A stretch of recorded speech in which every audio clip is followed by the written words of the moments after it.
Assalamualaikum warahmatullahi wabarakatuh. Kami dari Himpunan Mahasiswa Program Studi Akuntansi Fakultas Ekonomi Universitas PGRI Adi Buana Surabaya akan membahas materi mengenai Mathematics for Economic and Business.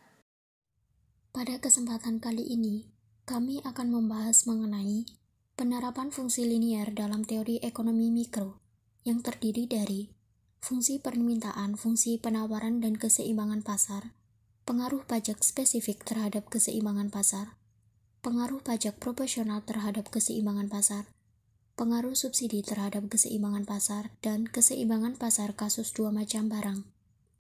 Fungsi permintaan, fungsi penawaran, dan keseimbangan pasar. Fungsi permintaan menunjukkan hubungan antara jumlah produk yang diminta oleh konsumen dengan variabel-variabel lain yang memengaruhinya pada satu periode tertentu. Bentuk umum fungsi permintaan, QD sama dengan A min BP atau P sama dengan A per B min 1 per B dikali QD. Dalam bentuk persamaan di atas, terlihat bahwa variabel P atau price atau harga dan variabel X atau quantity atau jumlah mempunyai tanda yang berlawanan.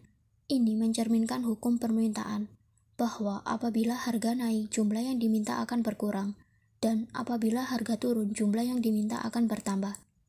Gerakan harga berlawanan arah dengan gerakan jumlah. Oleh karena itu, kurva permintaan berlereng negatif. Fungsi penawaran. Bentuk umum fungsi penawaran adalah QS sama dengan min A plus BP atau P sama dengan A per B plus 1 per B dikali QS. Dalam bentuk persamaan, terlihat bahwa variabel P atau harga dan variabel Q atau jumlah mempunyai tanda yang sama, yaitu sama-sama positif. Ini mencerminkan hukum penawaran, bahwa apabila harga naik, jumlah yang ditawarkan akan bertambah, dan apabila harga turun, jumlah yang ditawarkan akan berkurang. Gerakan harga searah dengan gerakan jumlah. Oleh karena itu, kurva penawaran berlereng positif. Keseimbangan pasar. Pasar suatu macam barang dikatakan berada dalam keseimbangan apabila jumlah barang yang diminta di pasar tersebut sama dengan jumlah barang yang ditawarkan. Secara matematik, dalam grafik hal ini ditunjukkan oleh kesamaan QD sama dengan QS, yakni pada perpotongan kurva permintaan dengan kurva penawaran. Pada posisi keseimbangan pasar ini tercipta harga keseimbangan dan jumlah keseimbangan. Contoh kasus. Diketahui fungsi permintaan QD sama dengan 15 min P, fungsi penawaran QS sama dengan min 6 plus 2P. Ditanyakan P dan Q. Keseimbangan pasar, QD sama dengan QS. 15 min P sama dengan min 6 plus 2P. 21 sama dengan 3P. P sama dengan 7. Q sama dengan 15 min P sama dengan 15 min 7 sama dengan 8. Jadi, PE atau harga keseimbangan sama dengan 7 dan QE atau jumlah keseimbangan sama dengan 8. Pengaruh pajak spesifik terhadap keseimbangan pasar. Pengenaan pajak atau pemberian subsidi atas suatu barang yang diproduksi atau dijual akan mempengaruhi keseimbangan pasar barang tersebut, mempengaruhi harga keseimbangan dan jumlah keseimbangan. Pengaruh pajak. Pajak yang dikenakan atas penjualan suatu barang menyebabkan harga jual barang tersebut naik. Sebab setelah dikenakan pajak, produsen akan berusaha mengalihkan sebagian beban pajak tersebut kepada konsumen, yaitu dengan jalan menawarkan harga jual yang lebih tinggi. Akibatnya, harga keseimbangan yang tercipta di pasar menjadi lebih tinggi daripada harga keseimbangan sebelum pajak. Di lain pihak, jumlah keseimbangannya menjadi lebih sedikit. Pengenaan pajak sebesar T atas setiap unit barang yang dijual menyebabkan kurva penawaran bergeser ke atas dengan penggal yang lebih tinggi pada sumbu harga. Jika sebelum pajak persamaan penawarannya P sama dengan A plus BQ, maka sesudah pajak ia akan menjadi P sama dengan A plus BQ plus T sama dengan A plus T plus BQ. Contoh kasus. Diketahui permintaan P sama dengan 15 min Q, penawaran P sama dengan 3 plus 0,5 Q, pajak T sama dengan 3 per unit. Dimisalkan sebelum pajak, PE atau harga keseimbangan sama dengan 7 dan QE atau jumlah keseimbangan sama dengan 8. Ditanyakan berapa P dan Q keseimbangan sebelum dan sesudah pajak. Maka perhitungannya adalah penawaran sebelum pajak P sama dengan 3 plus 0,5 Q, penawaran sesudah pajak P sama dengan 3 plus 0,5 Q plus 3, P sama dengan 6 plus 0,5 Q, Q sama dengan min 12 plus 2P. Sedangkan persamaan permintaannya tetap, yaitu P sama dengan 15 min Q, Q sama dengan 15 min P. Keseimbangan pasar QD sama dengan QS, 15 min P sama dengan min 12 plus 2P, 27 sama dengan 3P, P sama dengan 9. Q sama dengan 15 min P sama dengan 15 min 9 sama dengan 6. Jadi sesudah pajak, PE sama dengan 9 dan QE sama dengan 6. Jadi, kurvanya adalah sebagai berikut. Pada kurva dapat dilihat bahwa sesudah pajak, harga jual yang ditawarkan oleh produsen menjadi lebih tinggi, persamaan penawarannya berubah, dan kurvanya bergeser ke atas. Beban pajak. Beban pajak yang ditanggung oleh konsumen. Karena produsen mengalihkan sebagian beban pajak tadi kepada konsumen melalui harga jual yang lebih tinggi, pada akhirnya beban pajak tersebut ditanggung bersama oleh baik produsen maupun konsumen. Besarnya bagian dari beban pajak yang ditanggung oleh konsumen atau TK adalah PE dikurangi P, atau selisih antara harga keseimbangan sesudah pajak dan harga keseimbangan sebelum pajak. Dalam contoh kasus di atas, TK sama dengan 9 min 7 sama dengan 2. Berarti, dari setiap unit barang yang dibelinya konsumen menanggung beban atau membayar pajak sebesar 2. Dengan perkataan lain, dari pajak sebesar 3 per unit barang, sebesar 2 atau 67% pada akhirnya menjadi tanggung jawab konsumen. Beban pajak yang ditanggung oleh produsen. Besarnya bagian dari beban pajak yang ditanggung oleh produsen atau TP adalah selisih antara besarnya pajak per unit barang atau T dan bagian pajak yang menjadi tanggungan konsumen atau TK. Jika dirumuskan, TP sama dengan T min TK. Dalam kasus di atas, TP sama dengan 3 min 2 sama dengan 1. Berarti, dari setiap unit barang yang diproduksi dan dijualnya, produsen menanggung beban atau membayar pajak sebesar 1. Dihitung dalam satuan persen, beban pajak yang ditanggung oleh pihak produsen ini hanya sebesar 33%, lebih sedikit daripada yang ditanggung oleh pihak konsumen. Jadi, meskipun pajak tersebut dipungut oleh pemerintah melalui pihak produsen, namun sesungguhnya pihak konsumenlah yang justru lebih berat menanggung bebannya. Jumlah pajak yang diterima oleh pemerintah. Besarnya jumlah pajak yang diterima oleh pemerintah atau T dapat dihitung dengan mengalihkan jumlah barang yang terjual sesudah pengenaan pajak atau QE dengan besarnya pajak per unit barang atau T. Jika dirumuskan, T sama dengan QE kali T. Dalam kasus di atas, T sama dengan 6 kali 3 sama dengan 18. Pengaruh pajak proporsional terhadap keseimbangan pasar. Pajak proporsional ialah pajak yang besarnya ditetapkan berdasarkan persentase tertentu dari harga jual, bukan ditetapkan secara spesifik, misalnya Rp3 per unit barang. Meskipun pengaruhnya serupa dengan pengaruh pajak spesifik, menaikkan harga keseimbangan dan mengurangi jumlah keseimbangan, namun analisisnya sedikit berbeda. Jika pengenaan pajak spesifik menyebabkan kurva penawaran bergeser ke atas sejajar dengan kurva penawaran sebelum pajak, dengan kata lain lereng kurvanya tetap, maka pajak proporsional menyebabkan kurva penawaran memiliki lereng yang lebih besar daripada kurva penawaran sebelum pajak. Jika persamaan penawaran semula P sama dengan A plus BQ atau Q sama dengan min A per P plus 1 per B kali P, maka dengan dikenakannya pajak proporsional sebesar T% dari harga jual, Persamaan penawaran yang baru akan menjadi P sama dengan A plus BQ plus TP, di mana T adalah pajak proporsional dalam persen. P min TP sama dengan A plus BQ. 1 dikurangi T dikali P sama dengan A plus BQ.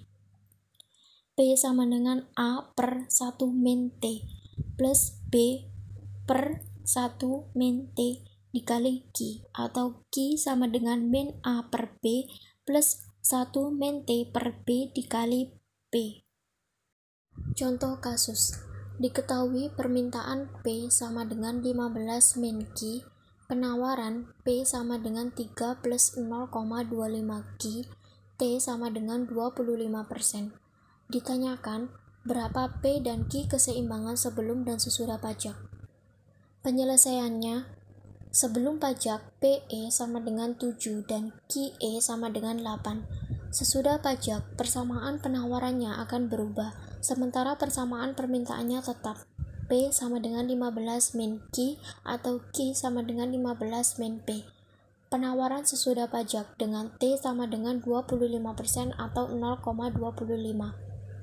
P sama dengan 3 plus 0,5 Q plus 0,25 P. 0,75 P sama dengan 3 plus 0,5 Q. P sama dengan 4 plus 2 per 3 Q atau Q sama dengan min 6 plus 1,5 P. Keseimbangan pasar, QD sama dengan QS. 15 min P sama dengan min 6 plus 1,5 P.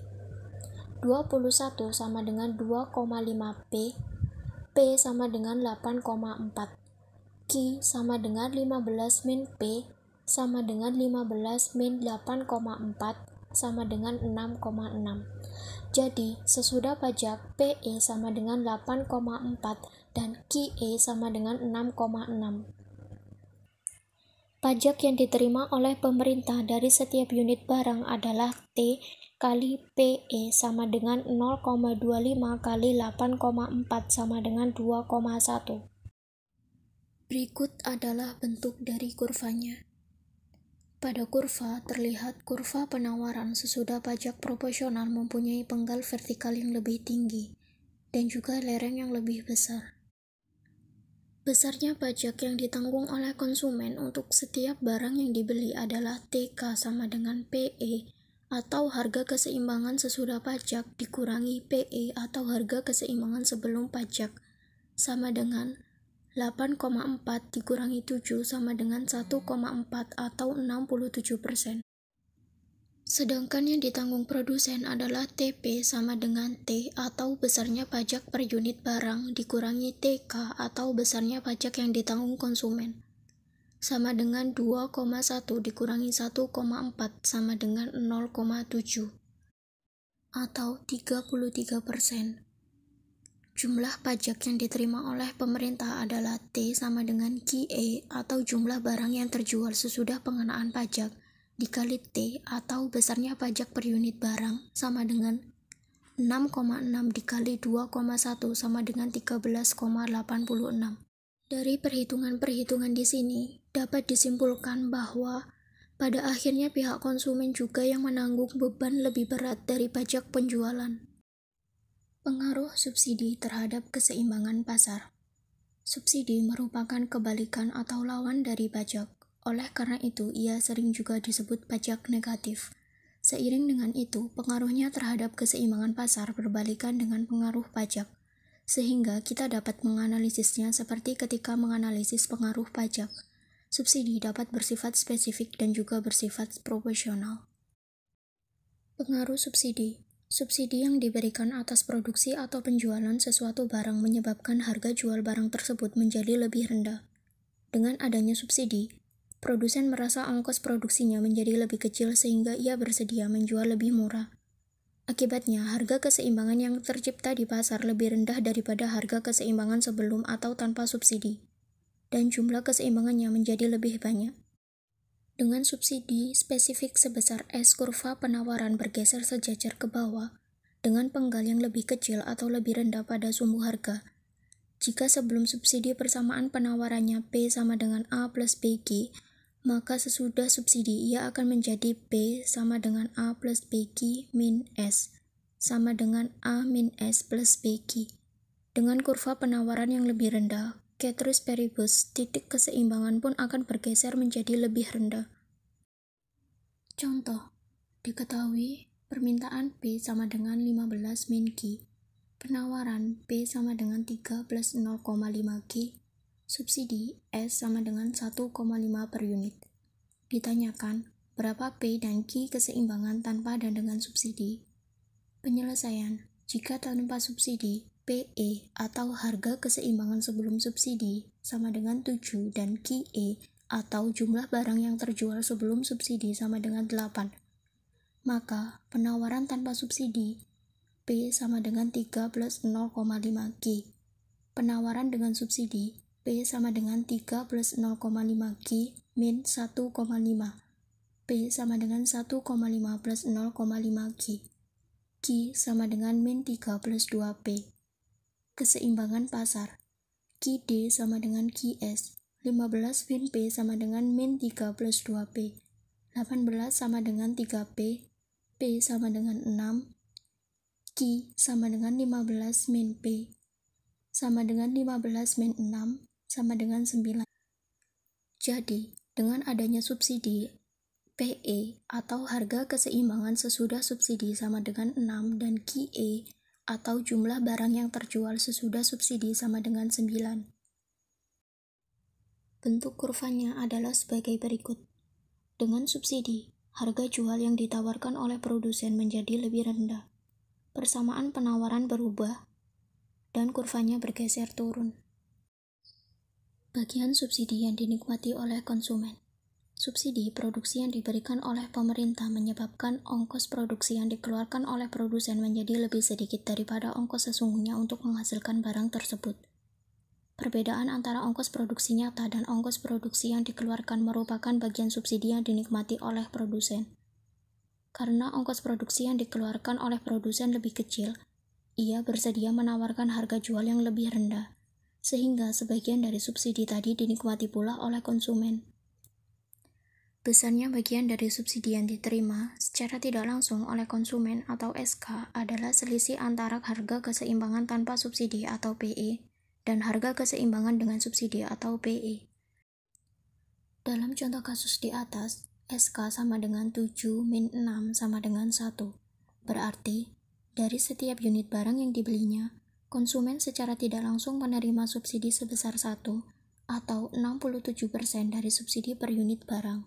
Bagian subsidi yang dinikmati oleh produsen. Besarnya bagian dari subsidi yang dinikmati oleh produsen atau SP adalah selisih antara besarnya subsidi per unit barang atau S dan bagian subsidi yang dinikmati oleh konsumen atau SK. Dalam contoh kasus di atas, SP sama dengan 1,5 min 1 sama dengan 0,5. Berarti, dari setiap unit barang yang diproduksi dan dijualnya, produsen menerima subsidi sebesar 0,5 atau 33% dari subsidi per unit barang. Jumlah subsidi yang dibayarkan oleh pemerintah. Besarnya jumlah subsidi yang diberikan oleh pemerintah atau S dapat dihitung dengan mengalihkan jumlah barang yang terjual sesudah disubsidi atau Q dengan besarnya subsidi per unit barang atau S. Dalam contoh kasus di atas, S sama dengan 9 kali 1,5 sama dengan 13,5. Keseimbangan pasar kasus dua macam barang. Persamaan fungsi permintaan yang berbentuk Q sama dengan A min BP mencerminkan hubungan fungsional antara jumlah permintaan dan harga barang yang bersangkutan. Bentuk persamaan seperti ini mengandung asumsi tersirat bahwa permintaan akan suatu barang dipengaruhi hanya oleh harga barang itu sendiri. Faktor-faktor lain, termasuk harga barang lain, dianggap tidak berpengaruh. Dalam kenyataan, ada barang-barang tertentu yang sifat permintaannya tidak hanya dipengaruhi oleh harga barang itu sendiri, tetapi juga dipengaruhi oleh faktor atau variabel-variabel lain. Terhadap dua macam barang yang mempunyai hubungan penggunaan, maka permintaan akan barang yang satu bukan saja dipengaruhi oleh atau fungsi dari harga barang itu sendiri, tetapi juga fungsi dari harga barang lainnya. Barang-barang semacam ini adalah barang-barang yang mempunyai hubungan substitutif atau saling menggantikan, misalnya antara teh dan kopi, dan barang-barang yang mempunyai hubungan komplementer atau saling melengkapi, misalnya antara kopi dan gula. Apabila barang X dan barang Y mempunyai hubungan penggunaan, permintaan akan masing-masing barang dipengaruhi juga oleh harga barang lainnya. Maka fungsi permintaan akan masing-masing barang tersebut adalah Q dx sama dengan F dikali Px, Py. Q dy sama dengan G dikali Py, Px, di mana Q dx merupakan jumlah permintaan akan X, Q dy merupakan jumlah permintaan akan Y, Px merupakan harga X per unit, dan Py merupakan harga Y per unit. Contoh kasus, diketahui permintaan akan X, Q dx sama dengan 10 min 4 Px plus 2 Py. Penawarannya Qsx sama dengan min 6 plus 6 Px. Permintaan akan Y, Q dy sama dengan 9 min 3 Py plus 4 Px. Penawarannya Qsx sama dengan min 3 plus 7 Py. Ditanyakan PE dan QE untuk masing-masing barang tersebut. Penyelesaian keseimbangan pasar barang X, Q dx sama dengan Qsx. 10 min 4 Px plus 2 Py sama dengan min 6 plus 6 Px. 10 Px min 2 Py sama dengan 16. Keseimbangan pasar barang Y, Q dy sama dengan Qsy. 9 min 3 Py plus 4 Px sama dengan min 3 plus 7 Py. 4 Px min 10 Py sama dengan min 12. Dari 1 dan 2 atau keseimbangan pasar barang X dan keseimbangan pasar barang Y. 10 Px min 2 Py sama dengan 16 dikalikan 1 menjadi 10 Px min 2 Py sama dengan 16. 4 Px min 10 Py sama dengan min 12 dikalikan 2,5 menjadi 10 Px min 2 Py sama dengan min 30. 10 Px min 2 Py sama dengan 16 dikurangi 10 Px min 25 Py sama dengan min 30 menjadi 23 Py sama dengan 46.